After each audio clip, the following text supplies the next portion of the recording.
All right, y'all, resident astrologer here. I want to get into Steffon Diggs. Now, mind you, I had no idea who this man was prior to his relationship with Cardi B. I admittedly am not a big sports fan. I'm not a sports watcher. So that probably has like a lot to do with it, right? However, since he's been in this very high profile relationship, there's been a lot of controversy tied to his name, a lot of scandal, a lot of allegations of grape for men, a lot of, whole host of baby mamas. He's a serial breeder, different children. I guess he has an affinity for the exoticals. Cardi B definitely fits right into that archetype of woman that he likes.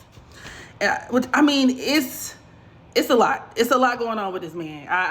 What I have learned about him over the past few weeks have been totally against my will. And it actually led me to want to take a look at his birth chart. Now, if you're new here, okay, for educational purposes, I often like to read celebrity birth charts. And I do so, well, number one, from an educational standpoint, because these are people and public figures that we all know. So it helps drive drive home the points that I'm trying to make, or certain concepts and lessons that I'm trying to teach, astrologically speaking. But I like to take a look at their charts to see if they could lend credence to, confirm, or deny certain allegations that have either come up against a celebrity, or maybe if they can speak to a certain situation that this said public figure or celebrity is going through. So